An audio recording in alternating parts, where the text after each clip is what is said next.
What up, dude bros? I'm Frank. This is a video review of the Battlescout, kind of version 2. But wait, I know what you're thinking. First, you're thinking, Coop, what are you holding? You're just holding an orange stock and this weird like block looking thing. You're not actually holding a blaster. Camouflage, bro. Yeah, I am holding a blaster. You just have to look really hard for it. Okay, maybe you weren't thinking that, but you're probably thinking, I already reviewed the Battlescout and it was total crap. Why am I reviewing it again? Because it's just a reskin. Well, it is a reskin, but since everything's a Jolt reskin, why do I even do any review since I actually haven't reviewed the Jolt? Oh man, I do have to review that. Anyways, this is a reskin, but there's a dramatic performance boost. This is more of a traditional blaster, considering the first Battlescout was just terabad. And somewhat more importantly, the camouflage version does not come with that silly camera, which boosted the price up of the Battlescout like a lot. And since the camera was pretty trashy, it made a very bad blaster extremely expensive, making nobody really want it. So will a camo version be worth buying? Let's find out in this review, starting out with lay unboxing.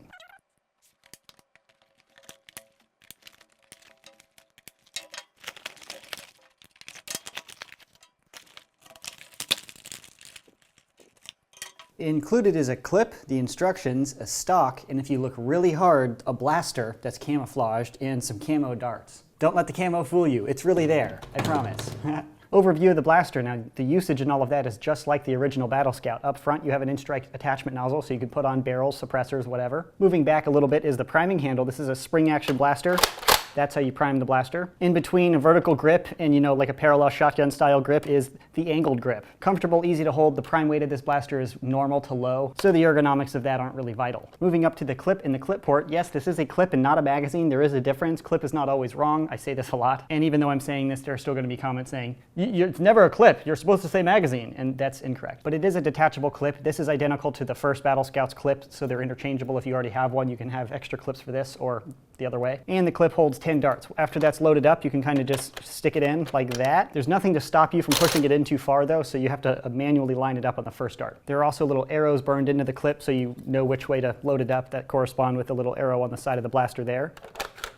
So you put in just a tip, and now you're set to go. Moving up, there's an in-strike tactical rail up on the top here for optics, or a battle camera, like in this example, but since it's crap, an optic like a red dot for the win, bro. Moving back from that, you have a rear sling attachment point up here, and then another one in the grip down below. The trigger pull is what you should expect from a normal spring action blaster like this. This blaster does not have slam fire. The grip itself is comfortable, and I would say a traditional elite style grip. Smooth edges and all of that. It does have the cool styling of like the Modulus blasters without the discomfort that comes with that, like the Modulus itself. The Modulus grip looks cool, but those weird little shapes kind of like dig into your hand in a weird way. This looks cool, but it's all smoothened out. So, pretty comfortable. And then it also has a rear stock attachment point in the rear. The included stock is just like the original Battlescout stock, but it's obviously a different color, and it has the cool little camo pattern just on the base there. However, it's a very short stock, so unless you're very small, it's not going to be that effective. But style points, I think the color theory on this blaster is pretty cool. Nice and balanced with the camo and the orange. Way to go, art guys. I don't mention that stuff. I don't think I've ever given the art department in Hasbro a thumbs up. It's usually whining at the mechanical engineers, but color theory, yay! But that's the external overview. After you load up the clip with your micro darts, you can put in just a tip, prime back the blaster, and pew pew away. Firing demo right here. Shooting white Modulus darts.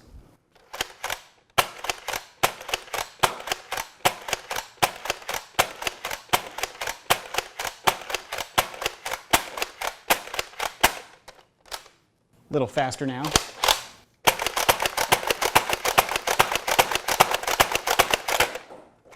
Just shot the camo version. Now I'll shoot the All-Star version, the original. All-Star's totally used as a joke because check out this hardcore velocity.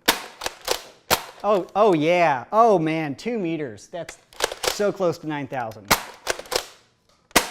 Oh, okay. I only have to shoot it at a 30-degree angle to get it 20 feet. Oh. And it ejects the clip for whatever reason. That wasn't just me.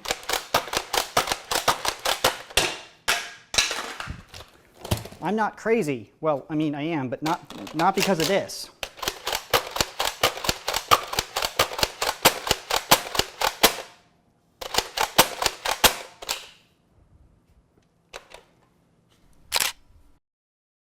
So firing the Battlescout is as expected. I didn't have any jams or malfunctions, which really surprised me considering how bad the original Battlescout truly was. It really surprised me about the clip, that it just doesn't eject itself, which I found with the original Battlescout was kind of obnoxious.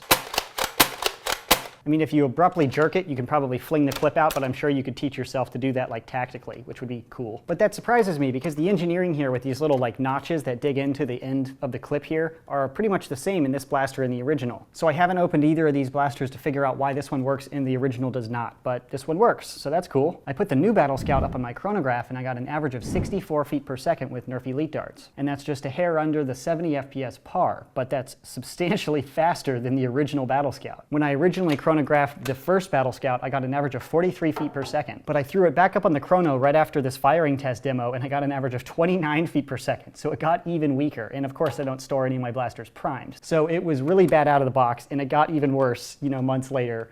So way to go, Battlescout, you're bad. You should just, yeah, sit in the corner, sit in the corner. Goodbye. Yeah, feel bad, feel bad.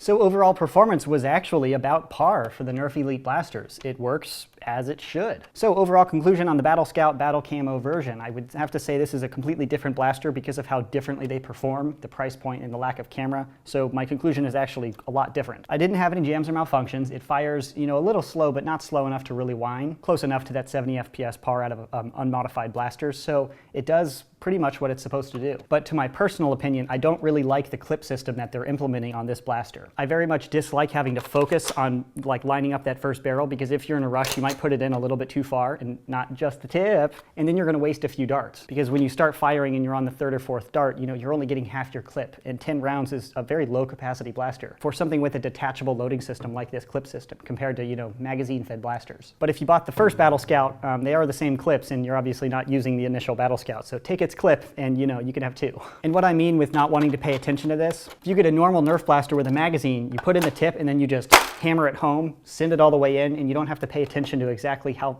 much pressure you put on the mag. But it's not just magazine versus clip. It's not an inherent property of a clip to have to line up the first shot. Boomco uses clips, and after you put in the tip, you can apply some pressure and it stops on the first round. So you can tap this so you don't have to put a whole lot of pressure in putting in the clip. You just seat it and continue firing for quicker reloads. And if you missed it, if you reload this like you do a Boomco blaster and you put the clip in too far, you can put it in too far. When you start firing, you start on this barrel and only have from here over, which in this case would only give me 3 or 4 shots before, you know, you have to reload. That is my biggest gripe about this blaster. I just personally disagree with the clip system. However, it's pretty cool and unique. So if you're looking for something different than a standard magazine fed blaster, you still want those quicker reloads and you have, you know, extra clips. I'm not sure that they sell clips separately yet, but if they ever do, you could buy a few of these and reload relatively fast. But other than my gripe about this clip system in general, I didn't have any jams or malfunctions. The ergonomics of the blaster are acceptable. The stock is too short for my personal taste, but I whine about all short stocks. I think the Battlecamo color scheme is really cool. It looks less like camo and more like abstract art, but I think that's really cool. And with these colors, like, you're not really trying to blend in, you're just trying to have a cool pattern or like a skin on your blaster. So in that regard, I think it looks super cool. So again, thumbs up to the art team at Hasbro. 2 thumbs up in one video. Have I ever done that?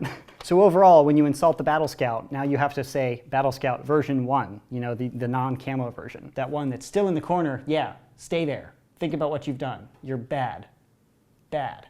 It's not alive, but I still feel like such a jerk. Didn't mention the cool darts. They're normal Nerf Elite darts with, you know, Battlecamo. Digital camo, pretty cool, but no other comments. Yep, so that's my overview and opinion on the Battlescout Battlecamo version 2, or whatevs. I'll leave a purchase link to this blaster in the description box below. That concludes the video. Thanks so much for watching, and as always, bros, stay tactical.